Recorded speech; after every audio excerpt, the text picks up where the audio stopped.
Hello everyone, welcome to my new video.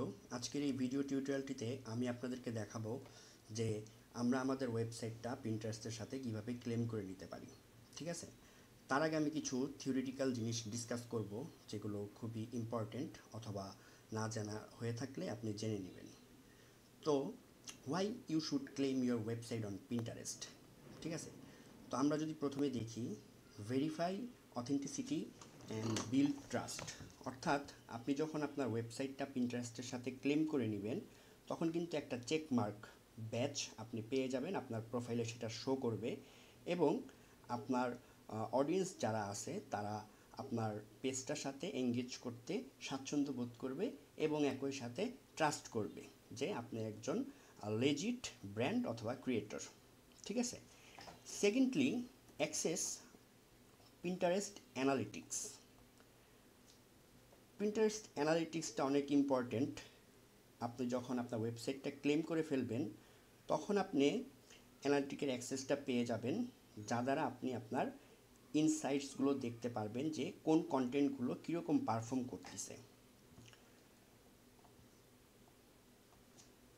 এছাড়াও আপনারা যারা পিন্টারেস্টে অ্যাড রান করবেন তাদের জন্য কিন্তু অনেক ইম্পর্ট্যান্ট এই অ্যানালিটিক্সটা, কেননা এটা দ্বারা আপনারা বিভিন্ন মেট্রিক্স যেমন impressions, click, saves, audience, demographics এগুলো কিন্তু আপনি দেখতে পারবেন এবং রিফাইন অথবা অপটিমাইজ করে নিতে পারবেন পরবর্তীতে।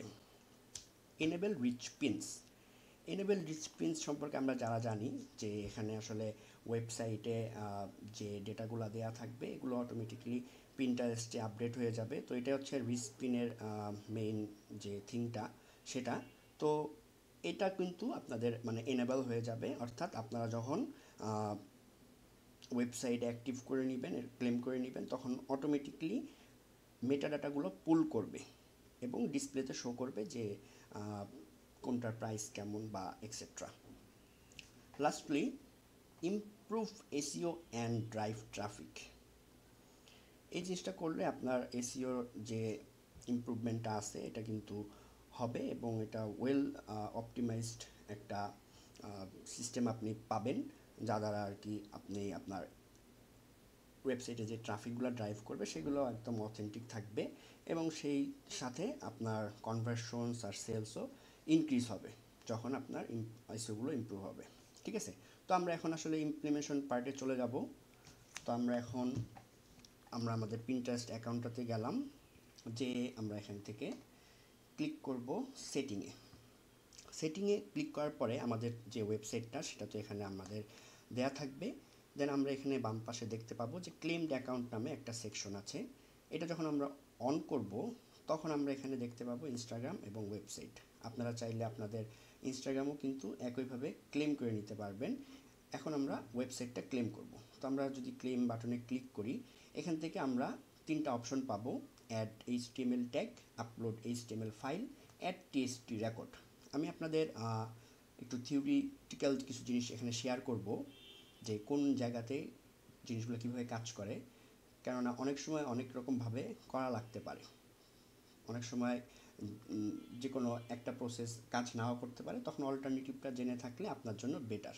আর আমি সবসময় আমার টিউটোরিয়ালগুলোতে চেষ্টা করি যে ইনফরমেটিভ কিছু তথ্য দেওয়ার, যেগুলো আসলে মানে ফাউন্ডেশনের ক্ষেত্রে আপনাকে অনেক হেল্প করবে। তো আমরা বেসিক্যালি অ্যাড এইচটিএমএল ট্যাগ এটা ইউজ করব।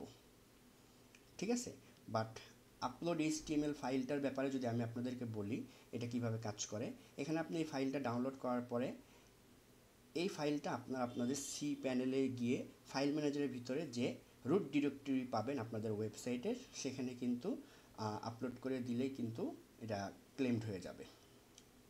এছাড়াও অ্যাড টিএক্সটি রেকর্ড, এটা আপনি আপনার ডোমেনটা যে হোস্টিং থেকে নিয়েছেন অথবা যে ডোমেন আপনার সাইট থেকে আপনি পারচেস করেছেন সেই প্যানেলে আপনি গেলে দেখতে পাবেন যে এখানে এমএক্স রেকর্ড, টিএক্সটি রেকর্ড এরকম নামে আর কি অপশন থাকে। তো সেখানে আপনি এই জিনিসটা ক্লিক টু কপি করার পরে পেস্ট করে দিলে কিন্তু আপনি এই সেম জিনিসটা করতে পারবেন। তো আমরা এখন আসলে একটা ওয়ার্ডপ্রেস সাইট দিয়ে দেখব যে এটা ইজিলি কিভাবে করা যায়। তো আমরা এখানে ক্লিক টু কপিতে ক্লিক করলাম, দেন আমরা আমাদের ওয়েবসাইটের যে ড্যাশবোর্ড আছে, ওয়ার্ডপ্রেস ওয়েবসাইটের ড্যাশবোর্ড, সেখানে চলে যাব। দেন এখানে গিয়ে আমরা সিম্পলি প্লাগইনসে ক্লিক করব, দেন অ্যাড নিউ প্লাগইনে যাব। পেজটা লোডিং হচ্ছে। দেন এখানে আমরা সার্চ করব হেডার ফুটার। এটা দিয়ে আমরা যদি সার্চ করি আমরা দেখতে পাবো বেশ কিছু প্লাগইনস এখানে চলে আসবে। এর মধ্যে থেকে এই প্লাগইনটা বেশ ভালো এবং এখানে 2+ মিলিয়ন অ্যাক্টিভ ইনস্টলেশন আছে। তো আপনারা এটা ইনস্টল করে অ্যাক্টিভ করে নেবেন। আমার এখানে এটা অলরেডি অ্যাক্টিভ করা আছে, আমি এর জন্য এটা আর আনইনস্টল করে ইনস্টল করলাম না। তো আমরা এখানে বাম সাইডে আবার দেখতে পাবো যে কোড স্নিপেটস নামে একটা অপশন অলরেডি চলে এসেছে, আপনাদেরও চলে আসবে। না আসলে পেজটা একবার রিলোড দিবেন অ্যাক্টিভ করার পরে প্লাগইনটা। দেন আমরা চলে যাব হেডার অ্যান্ড ফুটার সেকশনে, কারণ এখানে কিন্তু একটা জিনিস বলা হয়েছিল যে paste this tag into head section of your website. এখন আমরা চাইলে থিম ফাইল এডিটর যে অপশনটা আছে সেটাতেও করতে পারতাম, কিন্তু সেটা দিয়ে কেন করি নাই এটা আমি ক্লেম করার পরে এক্সপ্লেন করব। ঠিক আছে, এটা খুব ইম্পর্ট্যান্ট, আপনাদের যে কোনো সময় কাজে লাগতে পারে, তাই লাস্টেও ভিডিওটা দেখবেন না টেনে। আশা করি ব্যাপারটা আপনাদের কাছে ভালো মনে হবে, আর আমি বলবো যে কিসের জন্য আসলে ইউজ করবেন না ওভাবে। ঠিক আছে, তো আমরা এখানে গিয়ে কিন্তু সিম্পলি এটা এখানে পেস্ট করে দিব, দিয়ে আমরা সেভ চেঞ্জে যদি ক্লিক করি তারপর এটা পেজটা লোড নিবে।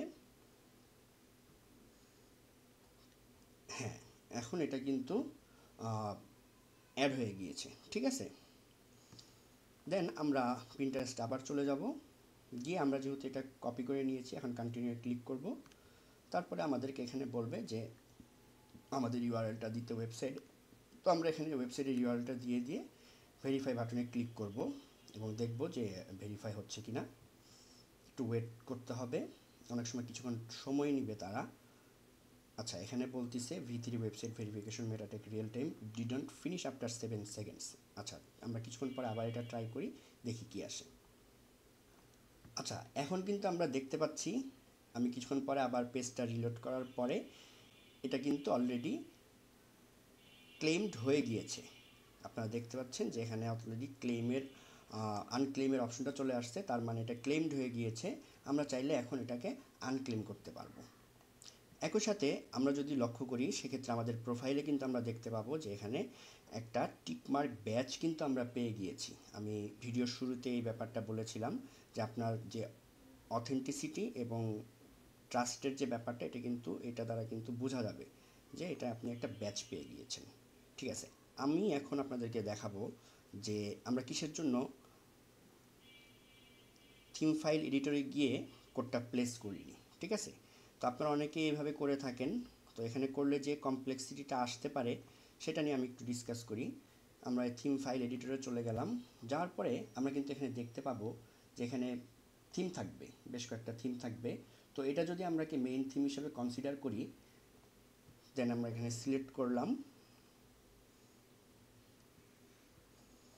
তো এখানে কিন্তু দেখতে পাবেন যে আমাদের ম্যানুয়াল ইন্টিগ্রেশনের যে সিস্টেমটা সেটা হচ্ছে আপনার header.php। এখানে গিয়ে যে আপনার যে হেড সেকশনটা থাকে এখানে এটা দিতে হয়।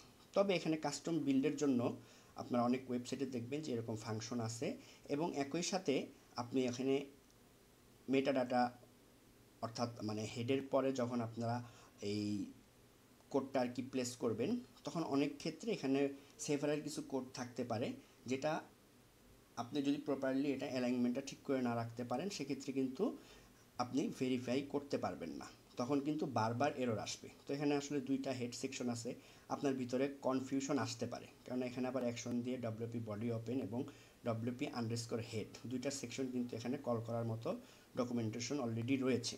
তো এর জন্য আমি আপনাদেরকে সাজেস্ট করছি যে আপনারা সবসময় প্লাগইনটা ইউজ করবেন, করে এটা ইমপ্লিমেন্ট করবেন, সেক্ষেত্রে কিন্তু জিনিসটা খুব সুন্দরভাবে কাজ করবে। আর ভিডিওটা যদি আপনাদের কাছে ইনফরমেটিভ মনে হয় তাহলে অবশ্যই লাইক করবেন আর আমার চ্যানেলটাকে সাবস্ক্রাইব করে রাখবেন। তো আজকের ভিডিওটা এই পর্যন্তই, নেক্সট ভিডিওতে দেখা হবে। ধন্যবাদ সবাইকে।